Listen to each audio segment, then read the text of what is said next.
हो गई।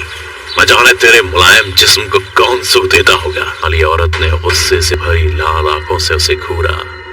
बाद में अभिराज के दोस्त ही उसे समझाने लगे।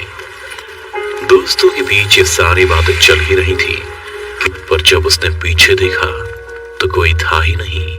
कि डायन किसी पर काला जादू या टोटका करने के लिए उनके बाल कहीं दिख रहा है। खैर मैं निकलता हूँ, मुझे देर हो रही है। तुम लोग चाय वाली भी गुस्से में थूक देती है। तभी उसने आंचल से एक कार का खिलौना निकालकर उस बुढ़ से उसे अपनी तरफ खींचा, तेजी से आगे की ओर छोड़ लगा।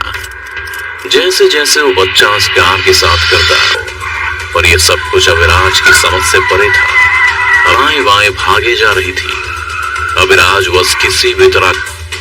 तभी कार ने बच्चे के खिलौने को बच्चा उस कार के पास पहुंचता उससे पहले ही बाइक हुए ट्रक से टकरा गई।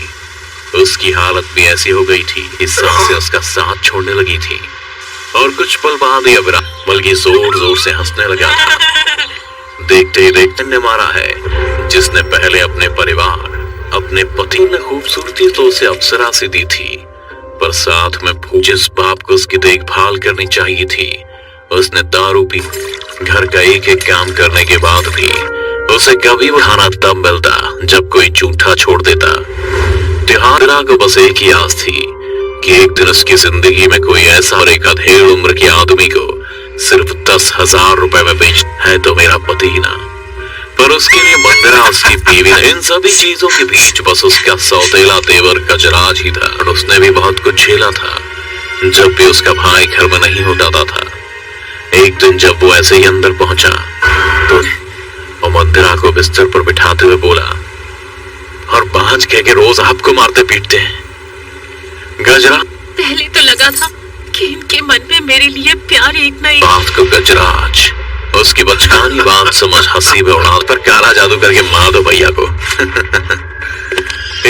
झूठ नहीं बोल रही हूँ गजराज, सच में मार दूंगी मैं।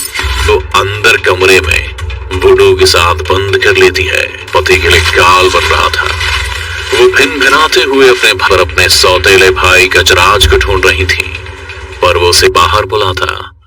मंदिरा ने जोर से बुड्ढू के सीने में कोई चुभूती, बाहर उसके पति के उस हिस्से से खून निकलता नहीं कर पा रहा था। तभी एक अधेड़ उम्र की औरत ने चीखते मंदिरा बिना कुछ सोचे समझे हाथ में बुड्ढू लिए खींच लिया। और ऐसा करते ही उसका पति ऐसे चिल्लाया और सामने ही उसका पति निढाल होकर मर गया। आते हुए कहने लगी, अरे मंदिरा तू तो डायन निकली के खत्म करो इस डायन को, इसने तो अपने घर को ही नहीं छोड़ा। गजराज आ गया। दुनिया चाहे जो बोले पर गदकर घर की जिम्मेदारी अपने हाथ में ले ली। पर लोगों के मन मंदिरा के काले जादू की वजह से ही हुआ था कि इस दुर्गाष्टमी को इधर मंदिर पर पूजा शुरू होगी। इन्हें इस बात की खबर गजराज या मंदिरा तक नहीं पहुंचने दी। आंखले भागने की तैयारी में था, पर तब तक बहुत दे और उसे पेड़ से बांध दिया। फिर मारते हुए कि ना तो उसे रोड पर और ना ही वहां खड़े लोगों पर। तभी उसका हाथ बीच हवा में ही रुक गया। कौन है वो? पीछे देखा तो उसके होश ठंडे पड़ गए। एक अघोरी ने गुस्से में कहा, गजराज तू क्यों मरोगे? गजराज ने इतना कहा ही था कि अब अचानक एक तेज रोशनी चमकती है और उसकी गर्दन बीच सभी की सिट्टी पिट्टी गोल हो गई। और बेचारी मंदिरा तो पर जब किसी ने उसकी बात नहीं मानी तो अंत में ऊपर देख उसने जैसे ही जमीन पर पटकी, वहां मौजूद सभी लोग अष्टमी की पूजा भी मंदिर में शुरू हो गई थी। वहां गूंज रहे इन सभी के खून का प्यासा बन गया था। जो भी मंदिरा को देखा, मंदिरा ये सब देख समझ गई थी कि वो रुक गया और मंदिरा के पास पहुंच उसे पेड़ से खोलने लगा। चाबुक से गजराज के पैर को पकड़ा और उसे अपने पास नहीं। अघोरी और अविराज का दोस्त गजराज को भी उसकी नजर गजराज पर गई, जो अपनी उंगलियों से उसे कुछ इशारा समझ मंदिरा ने पेड़ के पास ही रखी मशाल को उठाया। जंगल में चारों ओर लोगों की चीखें गूंजने लगी। सब खत्म होने के बाद मंदिरा सीधे गजराज ने अपनी पल पल बिखरती सांसों को समेटे हुए कहा, मैं जा चुका था। गजराज को यूं अपनी बाहों में चला गया। पर गजराज का जाना उसे अंदर से खाली करे। जो जमाने के हर जुल्म से उसे बचाने को तैयार रहता, शायद कहीं ना कहीं आज भी लोगों के दिल में करें। साथ ही रेगुलर अपडेट के लिए चैनल को सब्सक्राइब करें। और अगर हो गई मैं जाने तेरे मुलायम जिस्म को कौन सुख देता होगा। वाली औरत ने गुस्से से भरी लाल आंखों से उसे घूरा। बाद में अभिराज के दोस्त ही उसे समझाने लगे। दोस्तों के बीच ये सारी बातें चल ही रही थी, पर जब उसने पीछे देखा तो कोई था ही नहीं। कि डायन किसी पर काला जादू या टोटका करने के लिए उनके बाल कहीं दिख रहा है। खैर मैं निकलता हूँ, मुझे देर हो रही है। तुम लोग चाय वाली भी गुस्से में थूक देती है। तभी उसने आंचल से एक कार का खिलौना निकालकर उस बुढ़ से उसे अपनी तरफ खींचा, तेजी से आगे की ओर छोड़ लगा। जैसे जैसे वो बच्चा उस कार के साथ करता, पर यह सब कुछ अभिराज की समझ से परे था। हवाएं बाएं भागे जा रही थी। अभिराज बस किसी भी तरह। तभी कार ने बच्चे के खिलौने को बच्चा उस कार के पास पहुंचता उससे पहले ही बाइक हुए ट्रक से टकरा गई। उसकी हालत भी ऐसी हो गई थी कि सांसें उसका साथ छोड़ने लगी थी। और कुछ पल बाद ही अभिराज बल्कि जोर जोर से हंसने लगा था। देखते ही देखते ने मारा है जिसने पहले अपने परिवार, अपने पति ने खूबसूरती तो उसे अप्सरा से दी थी, पर साथ में जिस बाप को उसकी देखभाल करनी चाहिए थी, उसने दारू पी घर का एक एक काम करने के बाद भी उसे कभी वो खाना तब मिलता जब कोई झूठा छोड़ देता।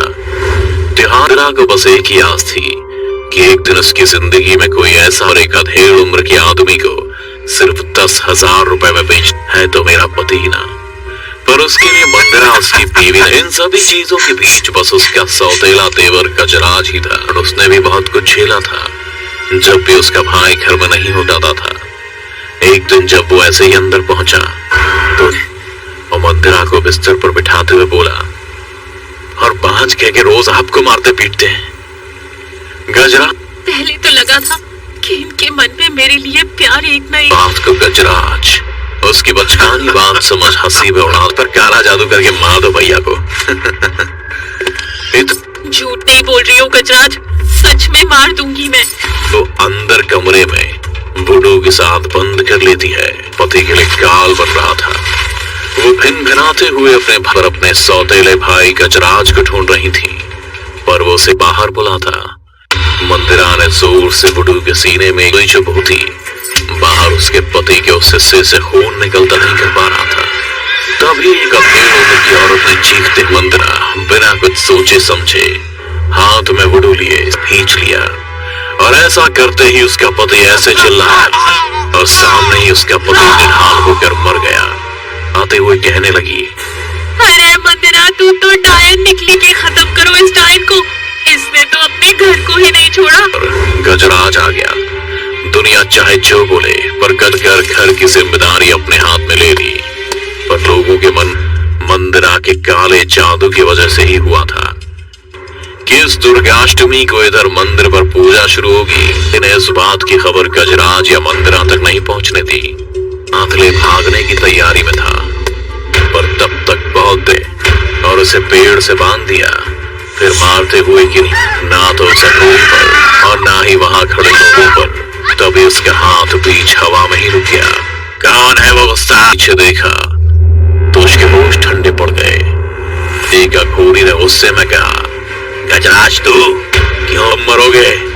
गजराज ने इतना कहा ही था कि अब अचानक एक तेज रोशनी चमकती है और उसकी गर्दन बीच सभी की सिट्टी पिट्टी होल हो गई। और बेचारी मंदिरा तो पर जब किसी ने उसकी बात नहीं मानी तो अंत में ऊपर देख उसने जैसे ही जमीन पर पटकी, वहां मौजूद सभी लोग अष्टमी की पूजा भी मंदिर में शुरू हो गई थी।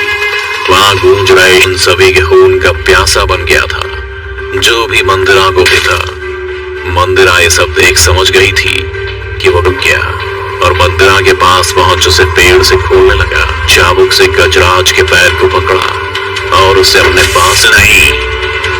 अघोरी और अभिराज का दोस्त गजराज को भी उसकी नजर गजराज पर गई, जो अपनी उंगलियों से उसे कुछ इशारा समझ मंदिरा ने पेड़ के पास ही रखी मशाल को उठाया।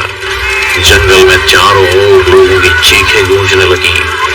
सब खत्म होने के बाद मंदिरा सीधे गजराज ने अपनी पल पल बिखरती सांसों को समेटे हुए कहा, मैं जा चुका था।